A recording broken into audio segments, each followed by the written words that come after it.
The Loyal Orange Institution, more commonly known as the Orange Order, is a Protestant fraternal organisation based primarily in Northern Ireland. It was founded in County Armagh in 1795 during a period of Protestant-Catholic sectarian conflict. Was a Masonic-style brotherhood sworn to defend Protestant supremacy. Its name is a tribute to the Dutch-born Protestant King William of Orange, who defeated the army of Catholic King James II at the Battle of the Boyne. Its members wear orange sashes and are referred to as Orangemen. The order is best known for its yearly marches, the biggest of which are held on July 12th. Although strongest in Northern Ireland, the order also has a significant presence in the Scottish Lowlands and lodges throughout the Commonwealth and United States. Politically, the Orange Order is a conservative British unionist organisation with links to Ulster loyalism, and is campaigning against Scottish independence. The order sees itself as defending Protestant civil and religious liberties, whilst critics have accused the order of being sectarian, triumphalist and supremacist. It has also been criticised for associating with loyalist paramilitary groups. As a Protestant society, non-Protestants cannot become members unless they agree to adhere to the principles of Orangeism and convert. Orange marches through mainly Catholic and Irish nationalist neighbourhoods have often led to violence. History.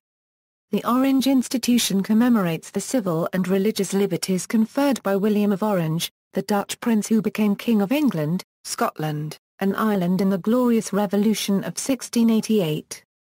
In particular, the institution remembers the victories of William III and his forces in Ireland in the early 1690s, especially the Battle of the Boyne.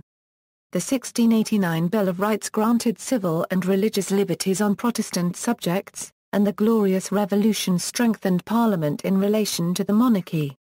Formation and early years. Since the 1690s, state-sponsored and plebeian commemorations had been held throughout Ireland celebrating key dates in the Williamite War such as the Battle of the Boyne, Siege of Derry and the Siege of Cork. These followed a tradition started in Elizabethan England of celebrating key events in the Protestant calendar. By the 1740s there were organisations holding parades in Dublin such as the Boyne Club and the Protestant Society, both seen as forerunners to the Orange Order. Throughout the 1780s sectarian tension had been building until boiling point in County Armagh. Here the number of Protestants and Catholics in what was then Ireland's most populous county were of roughly equal number and competition between them to rent patches of land near markets was fierce. Dr. William Richardson stated in a detailed analysis of the situation in 1797. Much offence had lately been taken because the Catholics in the general increase in wealth had raised the price of land by bidding high when it became vacant. This was the real cause of our ill humour, not the relaxation of the popery laws but the pretence.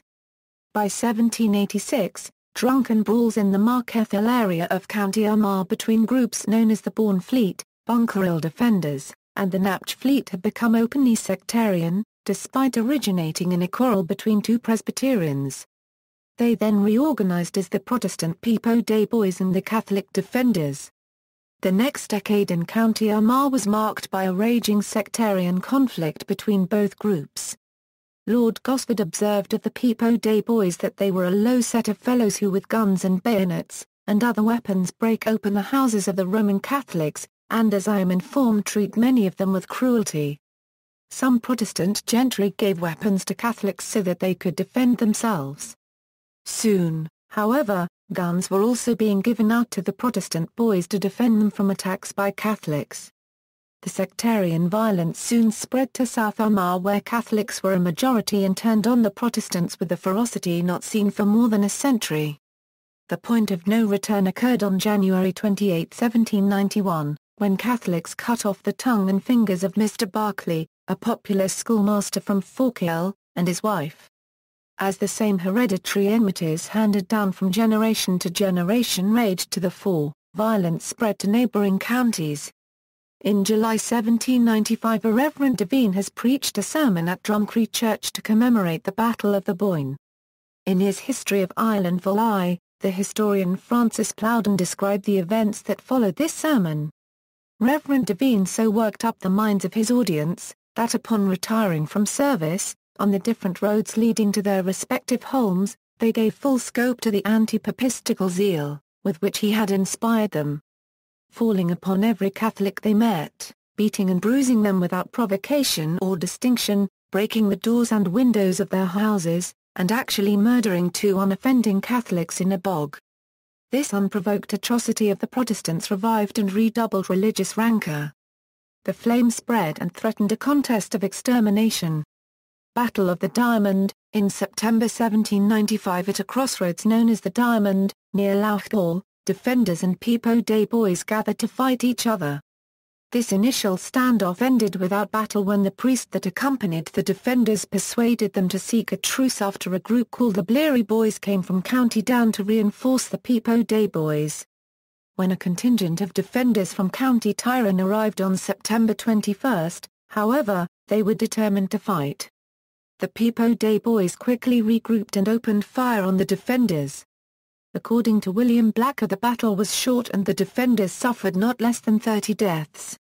After the battle had ended, the Pepo Days marched into Loughborough, and in the house of James Sloane they founded the Orange Order, which was to be a Protestant defence association made up of lodges. The principal pledge of these lodges was to defend the king and his heirs so long as he or they support the Protestant ascendancy. At the start, the Orange Order was a parallel organization to the Defenders in that it was a secret oath-bound society that used passwords and signs. One of the very few landed gentry that joined the Orange Order at the outset, William Blacker, was ill-pleased at some of the outcomes of the Battle of the Diamond. He says that a determination was expressed to drive in from this quarter of the county the entire of its Roman Catholic population, with notices posted warning them to hell or Connaught. Other people were warned by notices not to inform on local Orangemen or I will blow your soul to the low hills of hell and burn the house you're in. Within 2 months, 7,000 Catholics had been driven out of County Armagh. According to Lord Gosford, the governor of Armagh, it is no secret that a persecution is now raging in this county, the only crime is a profession of the Roman Catholic faith. Lawless banditti have constituted themselves judges, and the sentence they have denounced is nothing less than a confiscation of all property, and an immediate banishment. A former Grand Master of the Order, William Blacker, and a former County Grand Master of Belfast, Robert Hugh Wallace, have questioned this statement, saying whoever the governor believed were the lawless banditti they could not have been Orangemen, as there were no lodges in existence at the time of his speech. According to historian Jim Smith, later apologists rather implausibly deny any connection between the Pepo Day boys and the first Orangemen, or, even less plausibly, between the Orangemen and the mass wrecking of Catholic cottages in Armagh in the months following the Diamond. All of them, however, acknowledge the movement's lower-class origins. The Order's 3 main founders were James Wilson, Daniel Winter and James Sloane. The first Orange Lodge was established in nearby Dian, County Tyrone, and its first Grand Master was James Sloane of Loughborough. Its first ever marches were to celebrate the Battle of the Boyne, and they took place on July 12, 1796 in Portadown, Lurgan and Erringtown. The United Irishmen Rebellion, the Society of United Irishmen, was formed by liberal Presbyterians and Anglicans in Belfast in 1791. It sought reform of the Irish Parliament, Catholic emancipation and the repeal of the penal laws. By the time the Orange Order was formed, the United Irishmen had become a revolutionary group advocating an independent Irish republic that would unite Catholic, Protestant and Dissenter. United Irishman activity was on the rise, and the government hoped to thwart it by backing the Orange Order from 1796 onward. Nationalist historians Thomas A. Jackson and John Mitchell argued that the government's goal was to hinder the United Irishmen by fomenting sectarianism. It would create disunity and disorder under pretense of passion for the Protestant religion. Mitchell wrote that the government invented and spread fearful rumors of intended massacres of all the Protestant people by the Catholics. Historian Richard R. Madden wrote that efforts were made to infuse into the mind of the Protestant feelings of distrust to his Catholic fellow countrymen. Thomas Knox, British military commander in Ulster, wrote in August 1796 that as for the Orangemen, we have rather a difficult card to play. We must to a certain degree uphold them, for with all their licentiousness, On them we must rely for the preservation of our lives and properties should critical times occur. As the United Irishmen seemed more ready to talk of insurrection than participate in it, they saw the defenders as potential allies, and between 1794 and 1796 they formed a coalition. The United Irishmen, despite seeing the defenders as ignorant and poverty-stricken Huffers and rick-burners, would claim in 1798 that they were indebted to the Armagh disturbances as the Orangemen had scattered highly political Catholics throughout the country and encouraged defender recruitment, creating an army for the United Irishmen to utilise. The United Irishmen launched a rebellion in 1798. In Ulster, most of the United Irish commanders and many of the rebels were Protestant. Orangemen were recruited into the yeomanry to help fight the rebellion and proved an invaluable addition to government forces. No attempt was made to disarm Orangemen, for if an attempt had been made then it was claimed that the whole of Ulster would be as bad as Antrim and Down, where the United Irishman rebellion was at its strongest. However, sectarian massacres by the defenders in County Wexford did much to dampen the rebellion in Ulster. At Scullabogue, over 100 non-combatant mostly Protestant men, women, and children were imprisoned in a barn which was then set alight, with the Catholic rebels ensuring none escaped, not even a child who it is claimed managed to break out only for a rebel to kill them with his pike. In the trials that followed the massacres, evidence was recorded of anti-Orange sentiments being expressed by the rebels at Scullabogue. Partly as a result of these atrocities the Orange Order quickly grew and large numbers of gentry with military experience came into the movement. The homeland and birthplace of the defenders was Mid-Ulster and here they failed to participate in the rebellion, having been cowed into submission and surrounded by their Protestant neighbours who had been armed by the government. The sectarian attacks on them were so severe that Grand Masters of the Orange Order convened to find ways of reducing them. According to Ruth Dudley Edwards and two former Grand Masters, Orangemen were among the first to contribute to repair funds for Catholic property damaged in the rebellion. One major outcome of the United Irishman Rebellion was the 1800 Act of Union that merged the Irish Parliament with that of Westminster, creating the United Kingdom of Great Britain and Ireland. Many Catholics supported the act, but the Orange Order saw it as a threat to the Protestant ascendancy and 36 lodges in counties Armagh and Monaghan alone passed declarations which opposed the union. Suppression. In the early 19th century, Orangemen were heavily involved in violent conflict with an Irish Catholic and nationalist secret society called the Rebranding. One instance, published in an October 7, 1816 edition of the Boston Commercial Gazette, included the murder of a Catholic priest and several members of the congregation of Drumcree parish in County Cavan on May 25, 1816. According to the article, a number of Orangemen with arms rushed into the church and fired upon the congregation. On July 19, 1823 the Unlawful Oaths Bill was passed, banning all oath-bound societies in Ireland. This included the Orange Order, which had to be dissolved and reconstituted. In 1825 a bill banning unlawful associations, largely directed at Daniel O'Connell and his Catholic Association, compelled the Orangemen once more to dissolve their association. When Westminster finally granted Catholic emancipation in 1829, Roman Catholics were free to take seats as MPs and play a part in framing the laws of the land.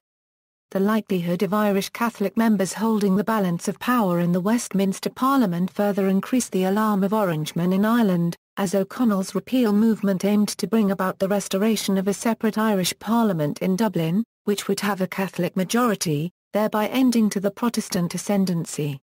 From this moment on, the Orange Order re-emerged in a new and even more militant form. In 1845 the ban was lifted, but the notorious Battle of Dolly's Brae between Orangemen and Rebranding in 1849 led to a ban on Orange marches which remained in place for several decades.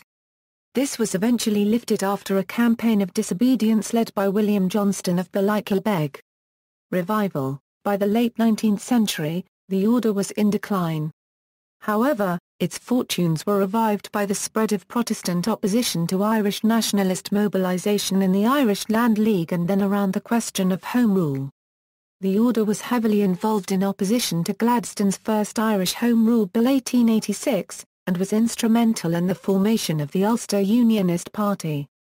the strength of Protestant opposition to Irish self-government under possible Roman Catholic influence, especially in the Protestant-dominated province of Ulster, eventually led to 6 Ulster counties remaining within the United Kingdom, as Northern Ireland.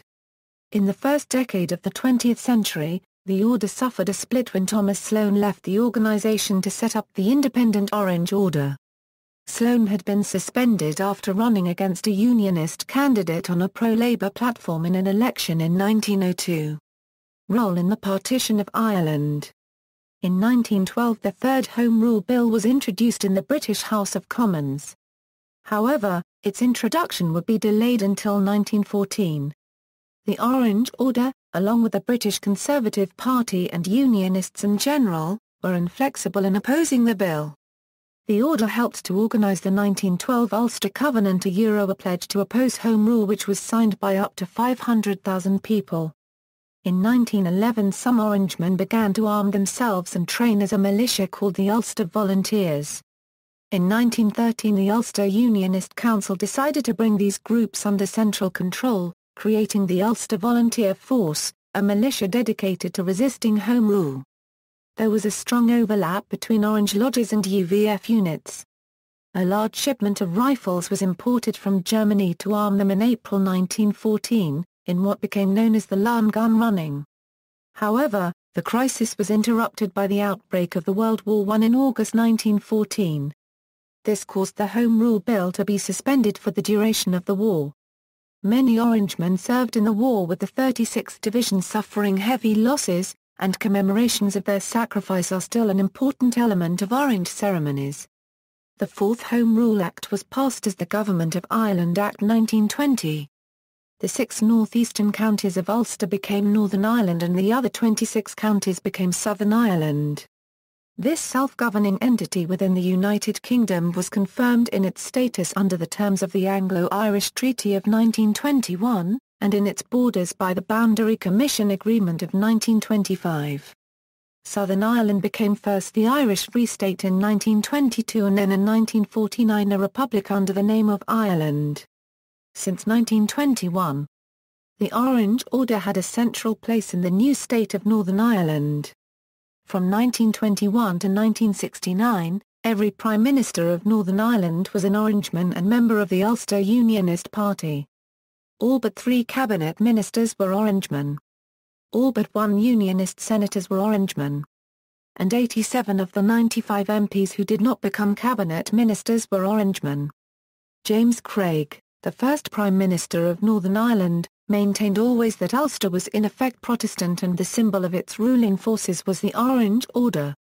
In 1932, Prime Minister Craig maintained that ours is a Protestant government and I am an Orangeman.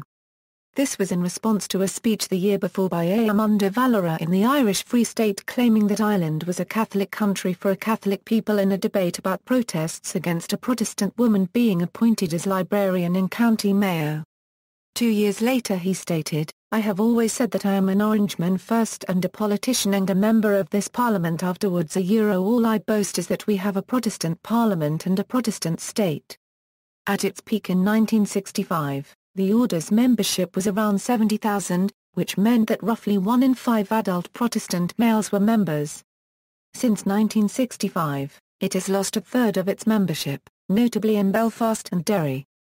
The Order's political influence suffered greatly when the Unionist-dominated Northern Ireland Parliament was prorogued in 1972. In 2012 it was stated that estimated membership of the Orange Order was around 34,000. After the outbreak of the Troubles in 1969, the Grand Orange Lodge of Ireland encouraged Orangemen to join the Northern Ireland Security Force CISA, namely the Royal Ulster Constabulary and the British Army's Ulster Defence Regiment.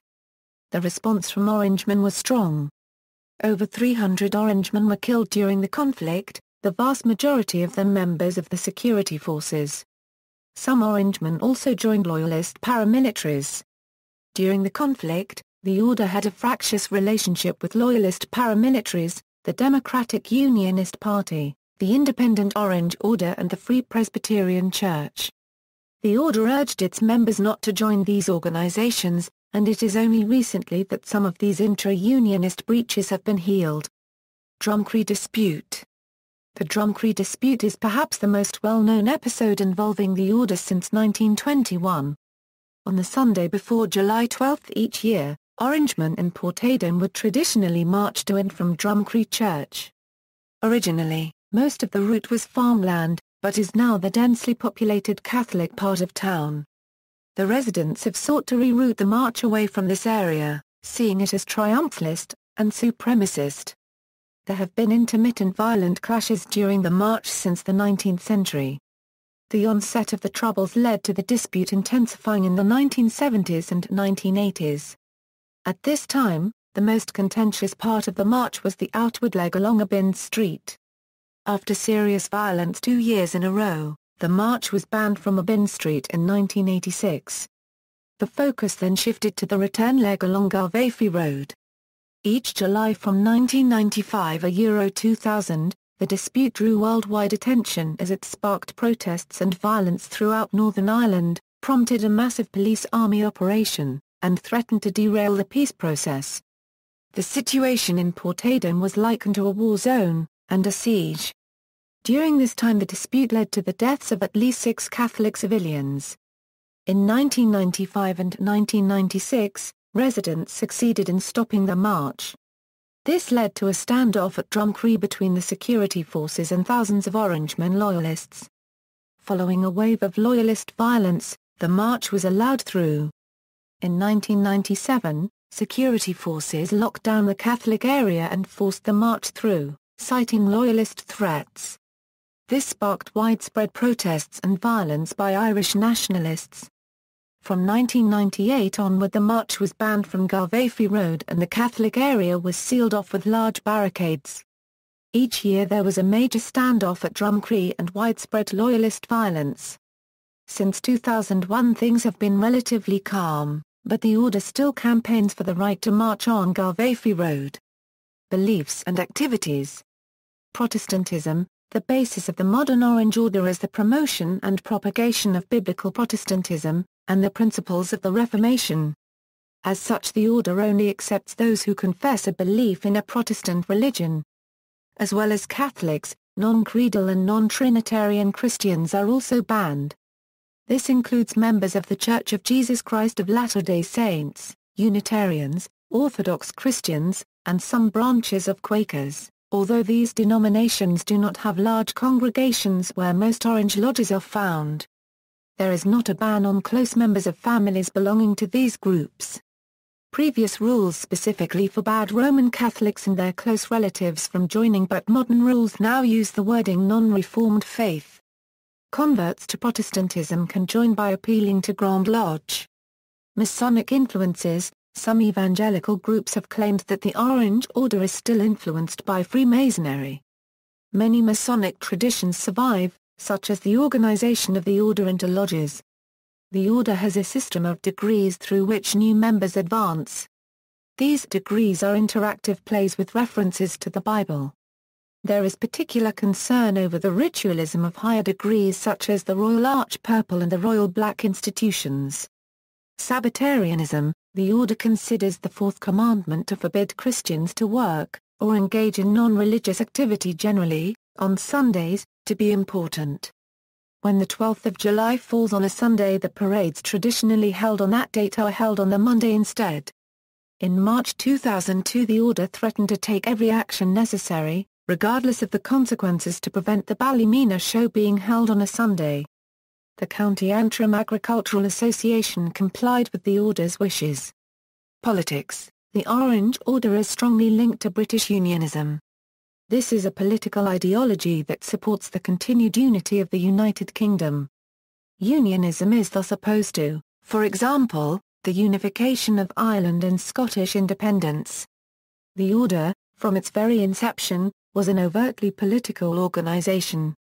In 1905, when the Ulster Unionist Council was formed, the Orange Order was entitled to send delegates to its meetings. The UUC was the decision-making body of the Ulster Unionist Party. Between 1922 and 1972, the UUP was consistently the largest party in the Northern Ireland Parliament. Due to its close links with the UUP, the Orange Order was able to exert great influence. the Order was the force behind the UUP no-confidence votes in reformist Prime Ministers O'Neill, Chichester Clark and Faulkner. At the outbreak of the Troubles in 1969, the Order encouraged its members to join the Northern Ireland Security Forces, which were opposed by all Irish nationalist and Republican parties. The Democratic Unionist Party attracted the most seats in an election for the first time in 2003. DUP leader Ian Paisley, who was not a member of the Orange Order, maintained a bitter campaign of conflict with the Order since 1951, when the Order banned members of Paisley's Free Presbyterian Church from acting as Orange chaplains and openly endorsed the UUP against the DUP. Recently, however, Orangemen have begun voting for the DUP in large numbers due to their opposition to the Good Friday Agreement. Relations between the DUP and Order have healed greatly since 2001, and there are now a number of high-profile Orangemen who are DUP MPs and strategists. In December 2009, the Orange Order held secret talks with Northern Ireland's two main unionist parties, the DUP and UUP. The main goal of these talks was to foster greater unity between the two parties, in the run-up to the May 2010 general election. Sinn Féin copyright-in's Alex Maskey said that the talks exposed the Order as a very political organisation. Shortly after the election, Grandmaster Robert Salters called for a single unionist party to maintain the union. He said that the Order has members, who represent all the many shades of unionism, and warned, "We will continue to dilute the union if we fight and bicker among ourselves." In the October 2010 issue of the Orange Standard, Grandmaster Robert Salters referred to dissident Irish Republican paramilitaries as the Roman Catholic IRA. SDLP MLA John Dallett asked Justice Minister David Ford to find if Salters had broken the hate speech laws.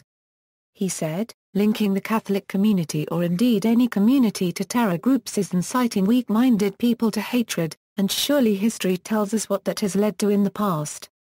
In a 2011 survey of 1,500 Orangemen throughout Northern Ireland, over 60% believed that most Catholics are IRA sympathisers. Parades. Parades are a big part of the Order's activities. Most Orange lodges hold a yearly parade from their Orange Hall to a local church. The denomination of the church is quite often rotated, depending on local demographics. The highlights of the Orange Year are the parades leading up to the celebrations on the 12th of July. The 12th, however, remains in place as a deeply divisive issue, not least because of the alleged triumphalism, anti-Catholicism and anti-Irish nationalism of the Orange Order. In recent years, most Orange parades have passed peacefully.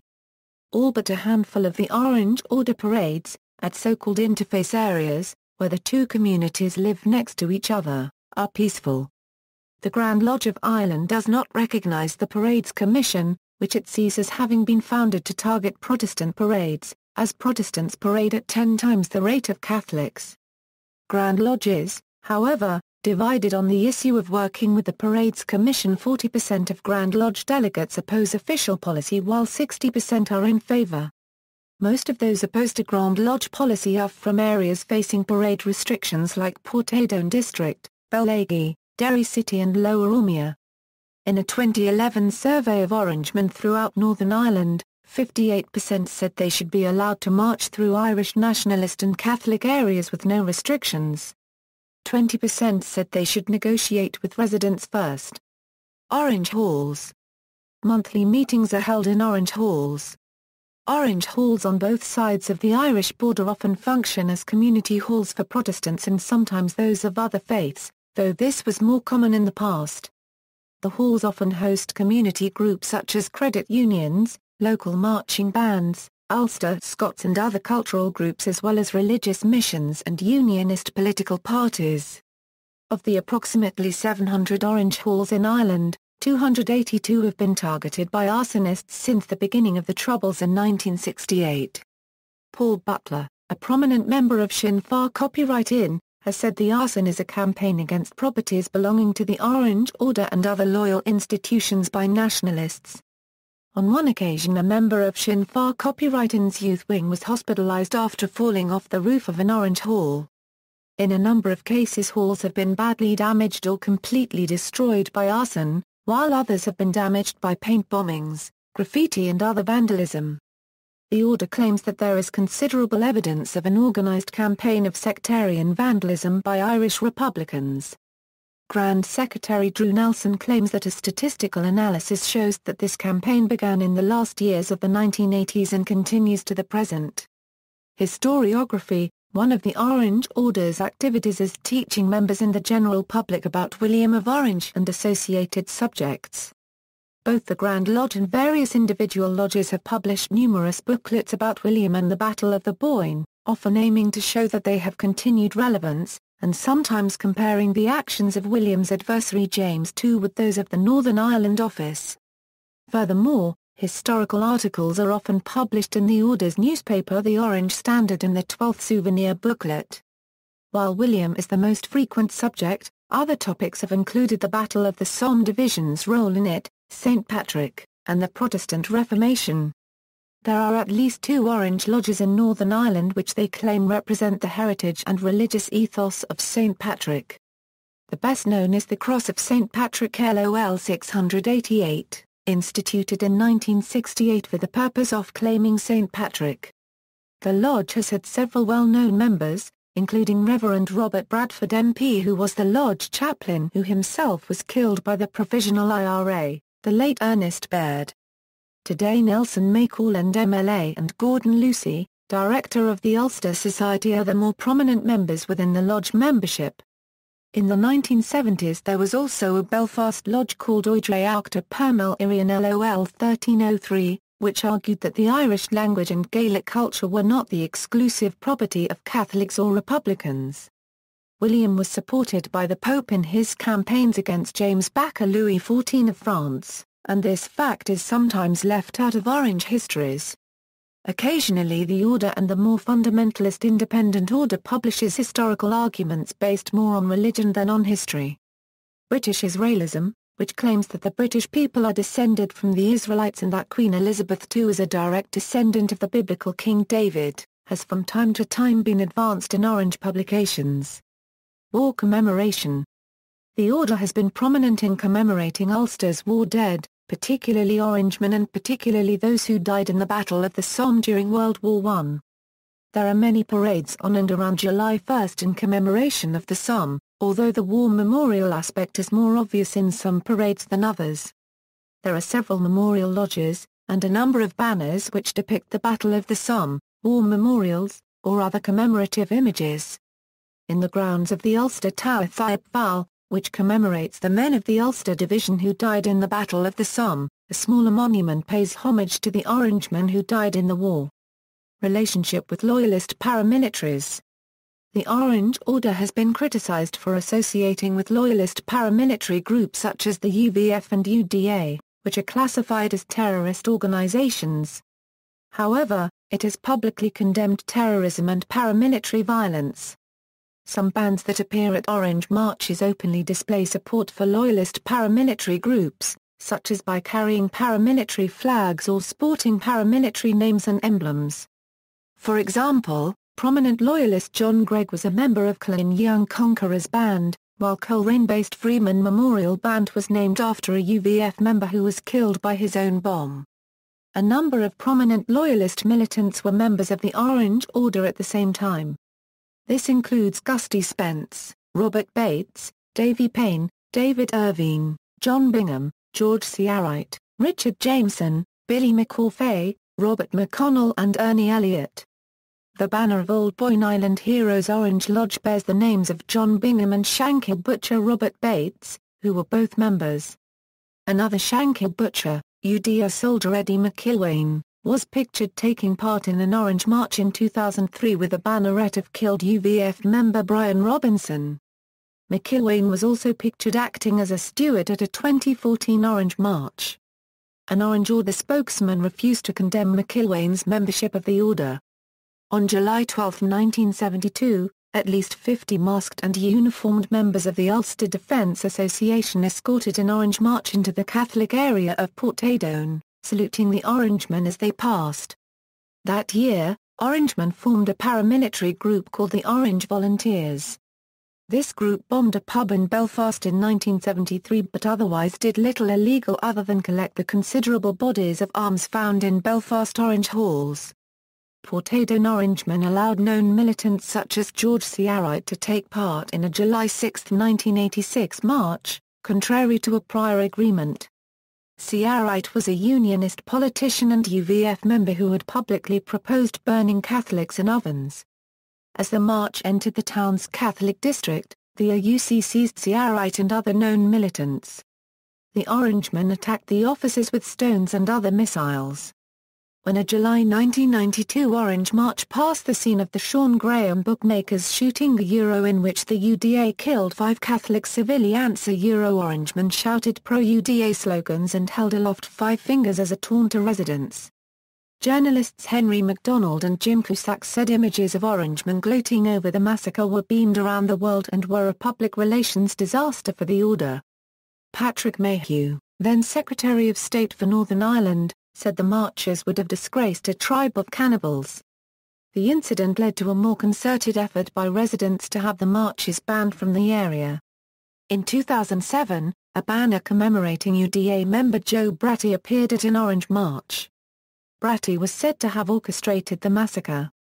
Orange lodges in Britain have also been accused of links with loyalist paramilitaries. In the early years of the Troubles, the Order's Grand Secretary in Scotland toured Orange lodges for volunteers to go to Ulster to fight. Thousands are believed to have volunteered, although only a small number travelled to Ulster. During the 1970s an Orangeman Roddy MacDonald was the UDA's commander in Scotland. In 1976, senior Scottish Orangemen tried to expel him after he admitted on television that he was a UDA leader and had smuggled weapons to Northern Ireland. However, his expulsion was blocked by 300 Orangemen at a special disciplinary hearing. His successor as Scottish UDA commander, James Hamilton, was also an Orangeman. Many Scottish Orangemen were also convicted for loyalist paramilitary activity, and some Orange meetings were used to raise funds for loyalist prisoners' welfare groups. In 2006, 3 Liverpool Orangemen were jailed for possession of weapons and UVF membership. Local MP Louise Ellman called for them to be expelled from the order.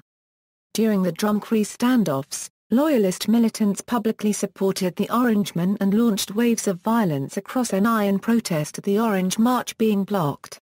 They smuggled homemade weaponry to Drumcree, apparently unhindered by the Orangemen, and attacked police lines. Members of the UDA-UFF appeared at Drumcree with banners supporting the Orangemen. Portadown Orange Lodge said it could not stop such people from gathering, but added that it welcomed any support. Loyalist volunteer force leader Billy Wright was frequently seen at Drumcree in the company of Harold Gracie, head of Portadown Orange Lodge. Gracie later attended a rally in support of Wright and refused to condemn the loyalist violence linked to the standoff. In the late 1990s, Stonyford Orange Hall was reported to be a focal point for the Orange volunteers. Following a police raid on the hall, 2 Orangemen were convicted for possession of documents likely to be of use to terrorists, an automatic rifle, and membership of the Orange Volunteers. Their Orange Lodge refused to expel them. An Orangeman and DUP election candidate with links to the real UFF in Antrim was jailed in 2013 for his part in a sectarian attack on a Polish family. He was expelled from the order. The Grand Orange Lodge of Ireland has issued several statements condemning violence and paramilitarism. Answering accusations of paramilitary links by Sinn Féin copywritten in 2011, an Orange spokesman said, "The Orange Order has consistently condemned all terrorist violence." In 2008, Armagh Orangemen condemned the flying of paramilitary flags. Dennis Watson, the then Secretary of the Grand Lodge of Ireland, has publicly called for anyone convicted of terrorist offences to be thrown out. Addressing a July 12 demonstration in 2000, Orangeman and Democratic Unionist politician Jeffrey Donaldson said it is essential that the Orange Order does not allow the paramilitaries to infiltrate its parades or hijack legitimate protest as a means of flaunting their aggression and engaging in displays of naked intimidation. The Orange Order stands for higher ideals than this and must at every opportunity condemn the illegal activities of the paramilitaries and of all those who engage in acts of violence. Eric Kaufmann, in his book The New Unionism, writes, "The Orange Order actually took a firm stand against violence and paramilitarism throughout the Troubles. This opposition was rooted in the large contingent of Protestant clergymen who were built into the power structure of the order. Young Orangemen were urged to join the AUC or UD and to stay away from paramilitaries. Requirements for entry: an Orangeman should have a sincere love and veneration for his Heavenly Father, a humble and steadfast faith in Jesus Christ, the Saviour of mankind, believing in him as the only mediator between God and man. He should cultivate truth and justice, brotherly kindness and charity, devotion and piety, concord and unity, and obedience to the laws. His deportment should be gentle and compassionate, kind and courteous. He should seek the society of the virtuous, and avoid that of the evil. He should honor and diligently study the Holy Scriptures, and make them the rule of his faith and practice. He should love, uphold, and defend the Protestant religion, and sincerely desire and endeavor to propagate its doctrines and precepts. He should strenuously oppose the fatal errors and doctrines of the Church of Rome and other non-reformed faiths, and scrupulously avoid countenancing any act or ceremony of Roman Catholic or other non-reformed worship. He should, by all lawful means, resist the ascendancy, encroachments, and the extension of their power, ever abstaining from all uncharitable words, actions, or sentiments towards all those who do not practice the Reformed and Christian faith. He should remember to keep holy the Sabbath day, and attend the public worship of God, and diligently train up his offspring, and all under his control, in the fear of God, and in the Protestant faith. He should never take the name of God in vain, but abstain from all cursing and profane language, and use every opportunity of discouraging those, and all other sinful practices, in others. His conduct should be guided by wisdom and prudence, and marked by honesty, temperance, and sobriety, the glory of God and the welfare of man, the honor of his sovereign, and the good of his country, should be the motives of his actions. Most jurisdictions require both the spouse and parents of potential applicants to be Protestant, although the Grand Lodge can be appealed to make exceptions for converts. Members have been expelled for attending Roman Catholic religious ceremonies. In the period from 1964 to 2002, 11% of those expelled from the order were expelled for their presence at a Roman Catholic religious event such as a baptism, service or funeral. This is based on the Reformed Christian theology that the Roman Catholic Mass is idolatry and was taught by Protestant reformers such as Martin Luther. The order takes as its basis the Open Bible and historical Reformed documents such as the Presbyterian Westminster Confession, Anglican 39 Articles and other Protestant creeds. All prospective members must affirm their Reformed Christian faith prior to membership. The laws and constitutions of the Loyal Orange Institution of Scotland of 1986 state, no ex-Roman Catholic will be admitted into the institution unless he is a communicant in a Protestant church for a reasonable period. Likewise, the Constitution, laws and ordinances of the Loyal Orange Institution of Ireland state, no person who at any time has been a Roman Catholic or a Euro shall be admitted into the institution, except after permission given by a vote of 75% of the members present founded on testimonials of good character. A Euro in the 19th century, Reverend Mortimer O'Sullivan, a converted Roman Catholic, was a Grand Chaplain of the Orange Order in Ireland. In the 1950s, Scotland also had a former Roman Catholic as a Grand Chaplain, the Reverend William McDermott. Structure: the Orange Institution in Ireland has the structure of a pyramid. At its base are about 1,400 private lodges. Every Orangeman belongs to a private lodge. Each private lodge sends 6 representatives to the district lodge, of which there are 126. Depending on size, each district lodge sends 7 to 13 representatives to the county lodge, of which there are 12. Each of these sends representatives to the Grand Orange Lodge of Ireland, which heads the Orange Order. The Grand Lodge of Ireland has 373 members. As a result, much of the real power in the order resides in the Central Committee of the Grand Lodge, which is made up of 3 members from each of the 6 counties of Northern Ireland as well as the 2 other county lodges in Northern Ireland, the City of Belfast Grand Lodge and the City of Derry Grand Orange Lodge, 2 each from the remaining Ulster counties, 1 from Leitrim, and 19 others. There are other committees of the Grand Lodge, including Rules Revision, Finance, and Education. Despite this hierarchy, private lodges are basically autonomous as long as they generally obey the rules of the institution. Breaking these can lead to suspension of the lodge's warrant essentially the dissolution of the lodge by the Grand Lodge, but this rarely occurs. Private lodges may disobey policies laid down by senior lodges without consequence. For example, several lodges have failed to expel members convicted of murder despite a rule stating that anyone convicted of a serious crime should be expelled, and Portadown lodges have negotiated with the Parades Commission in defiance of Grand Lodge policy that the Commission should not be acknowledged. Private lodges wishing to change Orange Order rules or policy can submit a resolution to their district lodge, which may submit it upwards until it eventually reaches the Grand Lodge. All lodge meetings commence with the reading of the Bible and prayers that non-practicing Protestants, Roman Catholics and people of other faiths and none, may become wise unto salvation. Related organizations. Association of Loyal Orange Women of Ireland, a distinct women's organization grew up out of the Orange Order. Called the Association of Loyal Orange Women of Ireland, this organization was revived in December 1911 having been dormant since the late 1880s. They have risen in prominence in recent years, largely due to protests in Drumcree. The women's order is parallel to the male order, and participates in its parades as much as the males apart from all male parades and all ladies parades respectively. The contribution of women to the Orange Order is recognized in the song Ladies Orange Lodges O. Independent Orange Institution. The Independent Orange Institution was formed in 1903 by Thomas Sloan, who opposed the main order's domination by Unionist Party politicians and the upper classes. The Independent Order originally had radical tendencies, especially in the area of labor relations, but this soon faded. In the 1950s and 60s the Independents focused primarily on religious issues, especially the maintenance of Sunday as a holy day.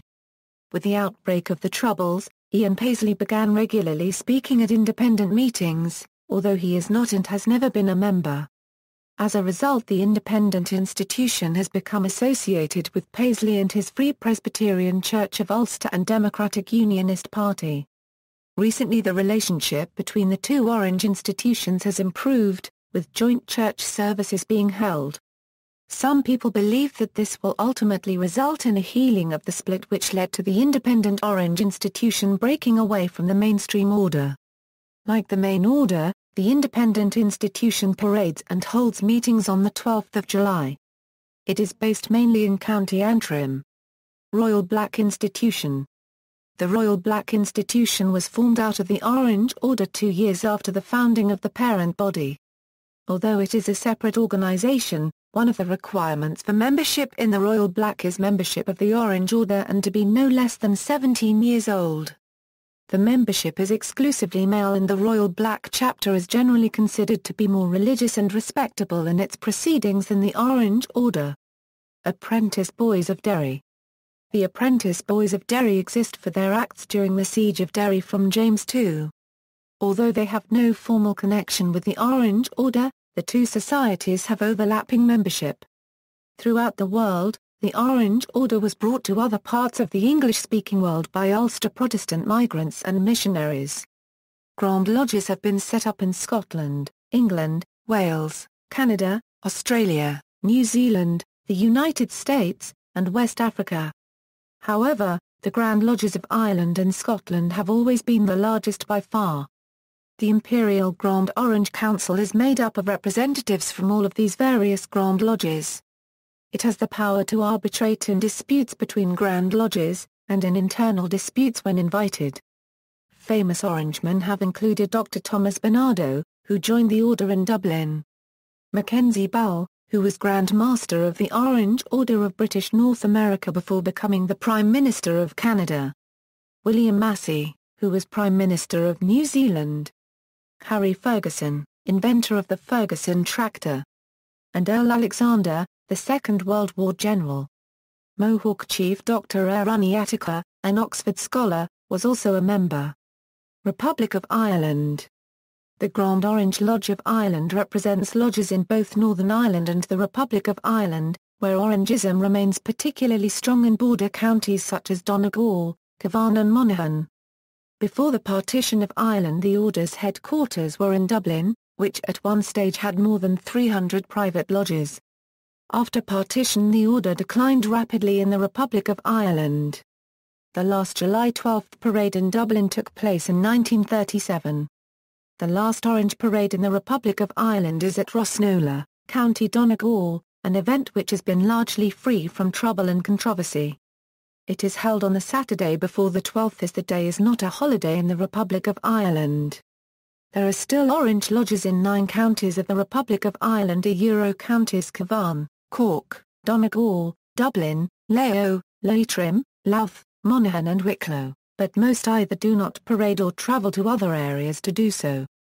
In 2005, controversy was generated when the organisers of Cork's St Patrick's Day Parade invited representatives of the Orange Order to parade in the celebrations, part of the year-long celebration of Cork's position of European Capital of Culture. The Order accepted the invitation and was to parade with their wives and children alongside Chinese, Filipino and African community groups in an event designed to recognise and celebrate cultural diversity. Subsequently, after consultation with the Garda Síochána, the Order's Grand Secretary, Drew Nelson, said both his organisation and the parade organisers were disappointed that the Order would not be attending the festivities. He added that he welcomed the invitation and hoped the Order would be able to participate in the event next year. A Church of Ireland clergyman, Reverend David Armstrong, spoke out against the invitation. In February 2008 it was announced that the Orange Order was to be granted nearly $250,000 from the Department of Community, Rural and Gaeltacht Affairs. The grant is intended to provide support for members in border areas and fund the repair of Orange halls, many of which have been subjected to vandalism. Scotland. The Scottish branch of the Orange Order is the largest outside Ireland. The vast majority of Scotland's lodges are found in the Lowlands, especially the West Central Lowlands. Scotland's first Orange lodges were founded in 1798 by soldiers returning home from Ireland, where they had helped suppress an Irish Republican rebellion. The Scottish branch grew swiftly in the early 1800s, when there was an influx of working-class Ulster Protestant immigrants into the Scottish Lowlands. Many of these immigrants saw themselves as returning to the land of their forefathers. As such, the Scottish branch has always had strong links with Northern Ireland, and tends to be largest wherever there are most descendants of Irish Protestants. In 1881, 3/4 of its lodge masters were born in Ireland and, when compared to Canada, the Scottish branch has been both smaller and had more of an Ulster link. Scottish Orangism was associated with the Tory party. The Order's political influence crested between the World Wars, but was effectively nil thereafter as the Tory party began to move away from Protestant politics. After the onset of the Troubles, many Scottish Orangemen began giving support to loyalist militant groups in Northern Ireland, such as the Ulster Defence Association and Ulster Volunteer Force. Although the Grand Lodge publicly denounced paramilitary groups, many Scottish Orangemen were convicted of involvement in loyalist paramilitary activity, and Orange meetings were used to raise funds for loyalist prisoners' welfare groups. The Grand Orange Lodge of Scotland has long been opposed to Scottish independence. In 2007, 12,000 Orangemen and women marched along Edinburgh's Royal Mile to celebrate the 300th anniversary of the Act of Union. It registered as an official participant in the 2014 independence referendum and formed an anti-independence campaign group called British Together. In 2004, former Scottish Orangeman Adam Ingram sued MP George Galloway for saying that Ingram had played the flute in a sectarian, anti-Catholic, Protestant supremacist Orange Order band. Judge Lord Kinnaird ruled that the phrase was fair comment on the Orange Order and that Ingram had been a member, although he had not played the flute. England and Wales.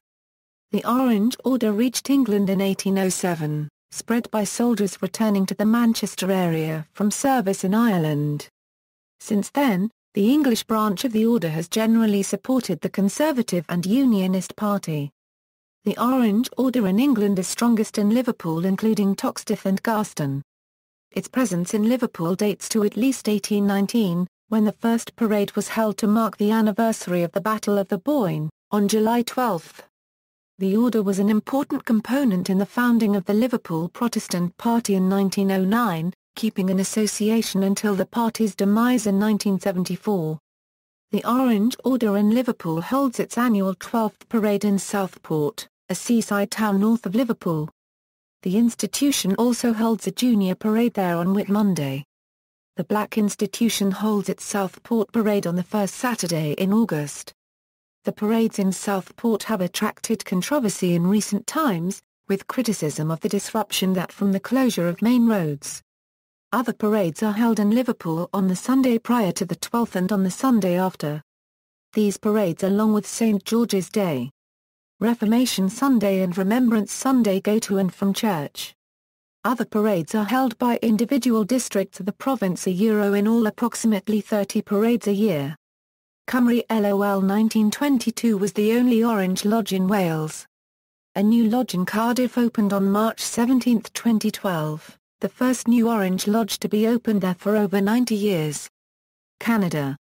Founded by Ogle Gowan, in Brockville, Ontario, the Orange Order played an important role in the history of Canada, where it was established in 1830. Most early members were from Ireland, but later many English, Scots, Italians and other Protestant Europeans joined the order, as well as Mohawk Native Americans. Toronto was the epicenter of Canadian Orangism. Most mayors were Orange until the 1950s, and Toronto Orangemen battled against Ottawa-driven initiatives like bilingualism and Catholic immigration. The Toronto Lodge has held an annual Orange Parade since 1821, claiming it to be the longest-running consecutive parade on the North American continent. A third of the Ontario legislature was Orange in 1920, but in Newfoundland, the proportion has been as high as 50% at times. Indeed, between 1920 and 1960, 35% of adult male Protestant Newfoundlanders were Orangemen, as compared with just 20% in Northern Ireland and 5% 10% in Ontario in the same period. In addition to Newfoundland and Ontario, the Orange Order played an important role in the frontier regions of Quebec, including the Gatineau-Pontiac, Quebec region. The region's earliest Protestant settlement occurred when 15 families from County Tipperary settled in the valley in Carleton County after 1818. These families spread across the valley, settling towns near Charleville, Quebec.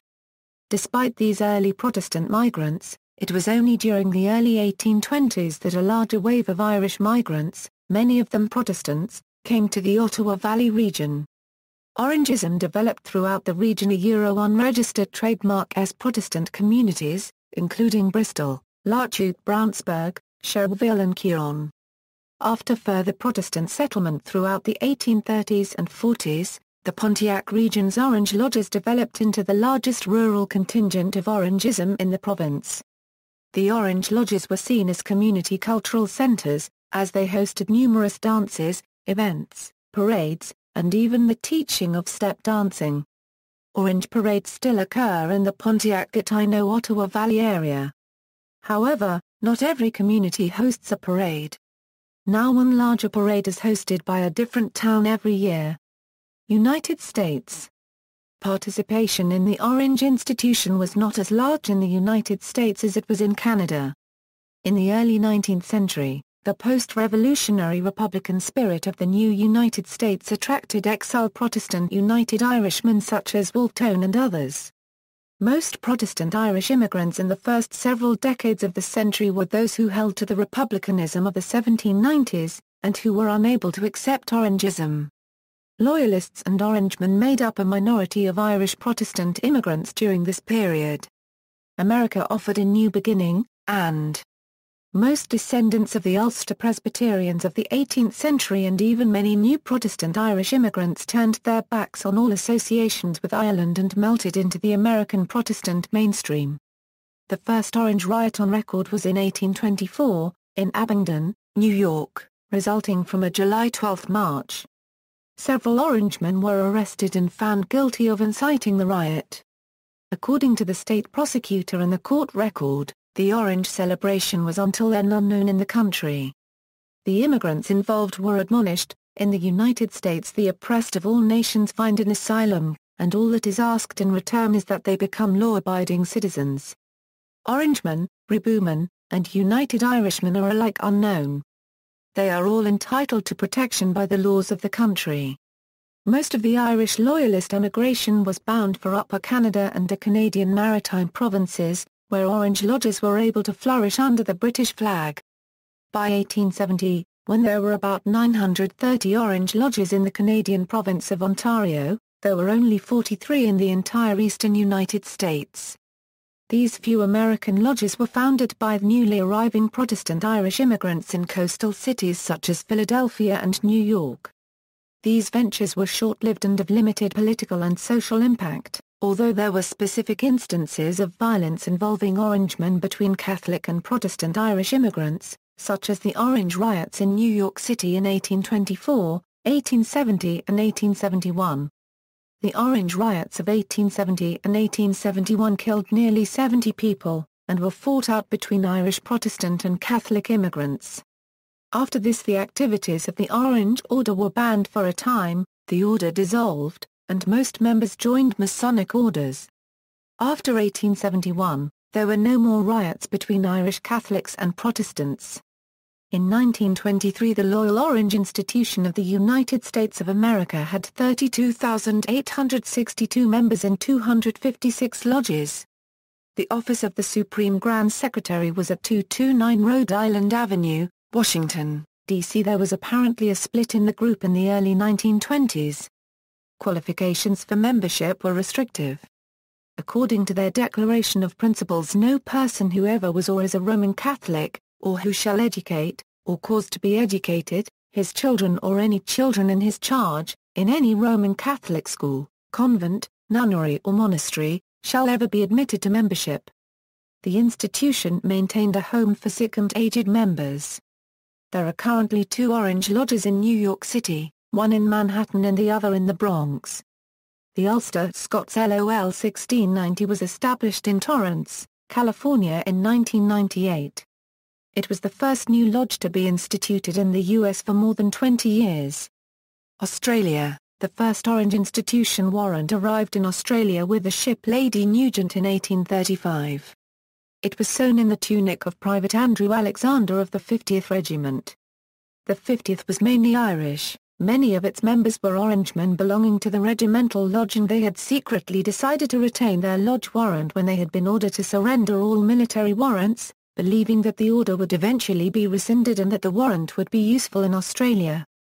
There are 5 state Grand Lodges in Australia which sit under the warrant of the Grand Lodge of Australia, the overall governing body for the institution in Australia. New Zealand. New Zealand's first Orange Lodge was founded in Auckland in 1842, only 2 years after the country became part of the British Empire, by James Carlton Hill of County Wicklow. The lodge initially had problems finding a place to meet, as several landlords were threatened by Irish Catholic immigrants for hosting it. The arrival of large numbers of British troops to fight the New Zealand land wars of the 1860s provided a boost for New Zealand Orangism, and in 1867 a North Island Grand Lodge was formed. A decade later a South Island Grand Lodge was formed, and the two merged in 1908. From the 1870s the order was involved in local and general elections, although Rory Sweetman argues that the longed-for Protestant bloc vote ultimately proved unobtainable. Processions seem to have been unusual before the late 1870s. The Auckland lodges did not march until 1877, and in most places Orangemen celebrated the 12th and November 5th with dinners and concerts. The emergence of Orange parades in New Zealand was probably due to a Catholic revival movement which took place around this time. Although some parades resulted in rioting, Sweetman argues that the order and its right to march were broadly supported by most New Zealanders, although many felt uneasy about the emergence of sectarianism in the colony. From 1912 to 1925 New Zealand's most famous Orangeman, William Massey, was Prime Minister. During World War I Massey co-led a coalition government with Irish Catholic Joseph Ward. Historian Geoffrey W. Rice maintains that Bill Massey's Orange sympathies were assumed rather than demonstrated. T.E.R.A. The Encyclopedia of New Zealand argues that New Zealand Orangism, along with other Protestant and anti-Catholic organisations, faded from the 1920s. The order has certainly declined in visibility since that decade, although in 1994 it was still strong enough to host the Imperial Orange Council for its biennial meeting. However, parades have ceased, and most New Zealanders are probably unaware of the order's existence in their country. The New Zealand Order is unusual in having mixed-gender lodges, and at one point had a female Grand Master. West Africa, Ghana. The Orange Order in Ghana was founded by Ulster Scots missionaries sometime during the early 20th century, and is currently supported by the Institute of Ulster Scots Studies. Its rituals mirror those of the Orange Order in Ulster, though it does not place restrictions on membership for those who have Roman Catholic family members. The Orange Order in Ghana appears to be growing, largely based with the growing democracy there. Nigeria. The first Orange Lodge in Nigeria was the Lagos Fine Blues LOL 801, which was first listed in 1907 in the returns of Woolwich District 64 to the Grand Orange Lodge of England. Altogether there were 3 male lodges and 1 female lodge. They all appear to have died out sometime in the 1960s, due to political unrest. Conversely, the Ghana lodges increased greatly in popularity with the return of democracy. Togo. In 1915, John Amatetere, a member of the Lagos Fine Blues LOL 801, moved to Lome, Togo, for work. Here he founded the Lome Defenders of the Truth LOL 867, under warrant of the Grand Orange Lodge of England. In 1916 a second lodge, Pauline Heroes LOL No 884, was constituted. Diamond Dan, as part of the rebranding of Orangism to encourage younger people into a largely aging membership, and as part of the planned rebranding of the July marches into an Orangifist, the superhero Diamond Dan was created named after one of its founding members, Diamond Dan Winter Diamond, referring to the institution's formation at the Diamond, Lacht Ball, in 1795. Initially unveiled with a competition for children to name their new mascot in November 2007. At the official unveiling of the character's name in February 2008, Orange Order Education Officer David Scott said Diamond Dan was meant to represent the true values of the order.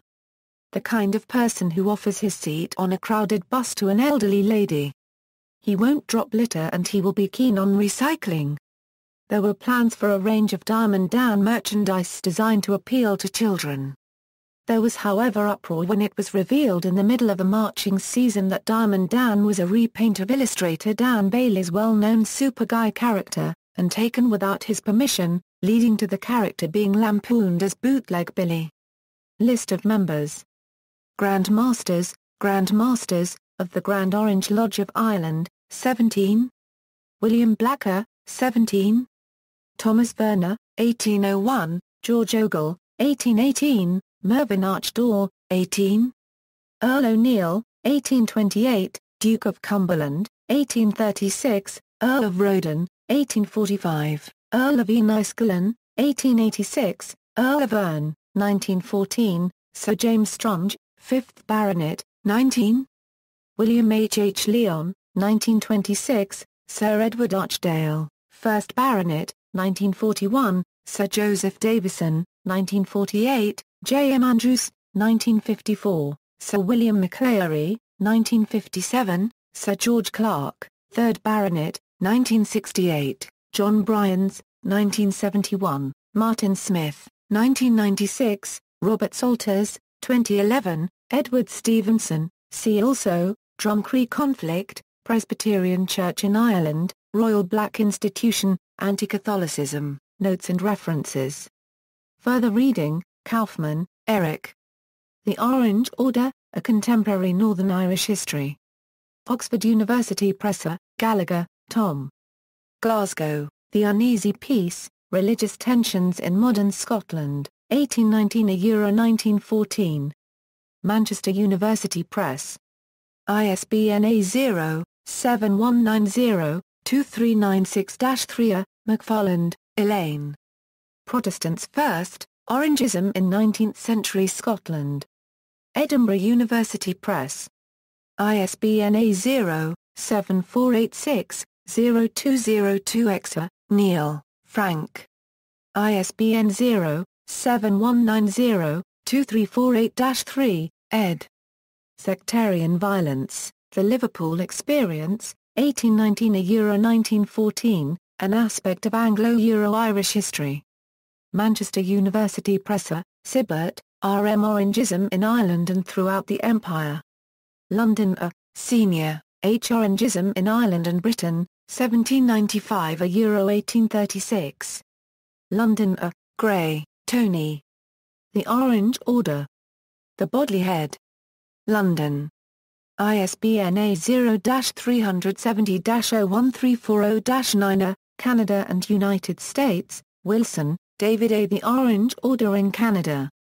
Four Courts Press. ISBN A978-1-84682-077-9. Atkinson, Don. The Orangemen, The Life and Ties of Ogle Gowan. Lorimer. ISBN A0-88862-963. Cadogan, Sean T. Paternalism and Politics, Sir Francis Bond Head, The Orange Order, and the Election of 1836. Canadian Historical Review 72, 319 347 doi, 10.3138/CHR072-03-02. Curry, Philip. Toronto Orangism and the Irish Question, 1911–1916. Ontario History 87, 397–409. Gordon, Michael. The Orange Riots, Irish Political Violence in New York City, 1870 and 1871. Cornell University Press. ISBN A0-8014-2754-1. Houston, Cecil J. Smith, William J. The Sash Canada War, A Historical Geography of the Orange Order in Canada. University of Toronto Press. ISBN A0-8020-5493-5. Pennefather, R.S. The Orange and the Black, Documents in the History of the Orange Order, Ontario, and the West, 1890–1940. Orange and Black Publications. ISBN A0-9691691-0-8. C. Scott W. The Orange Order and Social Violence in Mid-19th Century St. John. Acadiensis 13, 68–92. C. Scott W. Mickeys and Demons vs. Bigots and Boobies. The Woodstock Riot of 1847 inches.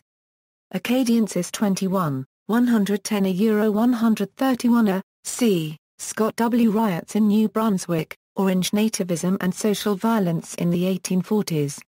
Toronto, University of Toronto Press. ISBN A0-8020-7770-6. Senior, Herwood. Orangism, The Canadian Phase.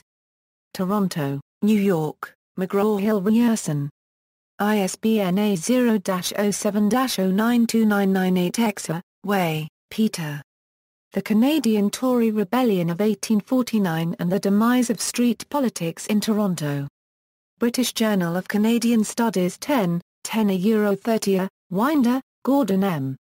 Trouble in the North End, The Geography of Social Violence in St. John, 1840–1860. Errington and Camacchio 1, 483–500 A. Saint Pierre-Luc Bar. Copyright Gin. Loyalisme et fanatisme, Petite Histoire du Mouvement Arendiste Canadien, Les Permilditions du Quai. Copyright Bar. Copyright Qua, 2008, 200 p. A. Saint-Luc Bouvier, a Les Sacrifier. Copyright Esther La Bonne Ententia Histoire des Francophones du Pontiac, a Permilditions de l'Action Nationale. External links: The Independent Loyal Orange Institution, Grand Orange Lodge of England, the Grand Orange Lodge of Ireland, Orange Chronicle, Eric Kaufmann's Orange Order page, The Orange Order, Militant Protestantism and Anti-Catholicism, a bibliographical essay, Orange Order Information, article on Sash Gordon. The Daily Telegraph, November 27, 2007. retrieved November 27, 2007.